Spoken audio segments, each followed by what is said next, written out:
Hi, this is Steve Stewart from the Money Plan SOS podcast. I've been invited to be a guest on the Money Mastermind show, and we're going to talk about can you get by without credit? So to be completely prepared, I'm going to pull my credit report and, yes, my credit score.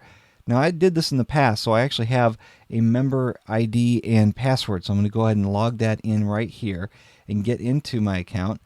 Normally, when you first sign up, you're going to have to answer a bunch of security questions, but since I've already done that in the past, I can go right to check my FICO score. And I'm going to get the TransUnion report because I hear that one is the most commonly used for credit evaluation. So I may as well go for that one.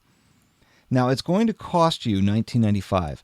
That's okay. You're only going to buy it once in a long while. In fact, I don't even recommend that you buy it at all. But we'll go ahead and pay for it here. Now, they're going to try and offer you some kind of credit monitoring service. Don't bother because you can get your credit report for free at annualcreditreport.com. But to get your score, you do have to pay for it. And since this is a rare thing, I'm going to go ahead and do that. I've already entered my information. I've checked the box to agree to all their terms and conditions. And now I'm going to make my purchase. My order's complete. And it's funny because it says that I paid with a credit card, but I don't have a credit card. I paid with a debit card. But hey, you know what? We'll just go ahead and forgive them for that. We're going to go ahead and start using our purchase, which is to see our credit report and our score. You might get this error. Don't worry about it. It didn't take long for this thing to pop up and actually show me that I have a 775 score. So let's go into the report, take a look and see what we've got here. I'm going to go ahead and save a printed copy of it, save a PDF. I can throw that into a safety deposit box. I can print it up and, of course, review it later. So I'm going to go ahead and save it, and then we're going to talk about some of the things that we'll find inside of my credit report along with my credit score. Now, here's something that's interesting. FICO offers this FICO score simulator to show you what will happen if certain events happen in your life or if you open up certain accounts. So what would happen if I do what they recommend here, which is to get a credit card with a $2,500 limit?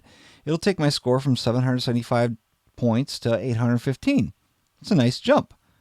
Well, what if I were to make that let's just say a $10,000 credit card? What does that do to that 815? Well, it's still 815. What if I made it 20,000? It's still 815. What if I went ahead and got a $50,000 credit limit on a credit card? My credit score would become 815. The same as if it were a $500 credit card with a $500 limit. Well, what do we do if we get a store card? Scorecard actually reduces my score to 760. Still a good score, but score credit cards aren't looked too favorably by the credit rating industry.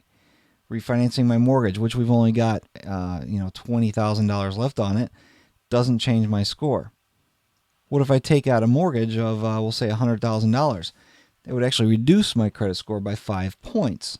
But I've got a house. That's good. What if I raise that up to, let's just go ahead and be crazy here, a $1 million mortgage? What would that do to my score? It still only lowers it by 5 points.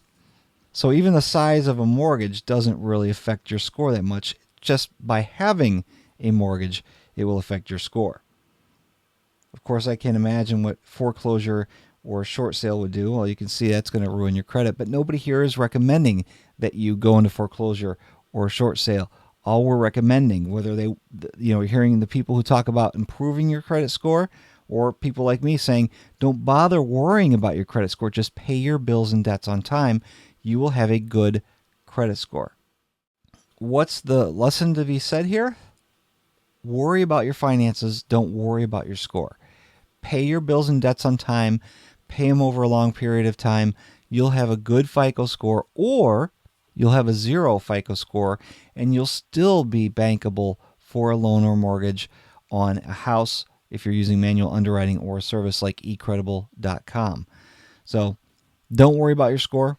Worry about your financial life. I recommend staying out of debt, paying cash for things, and then you won't pay interest.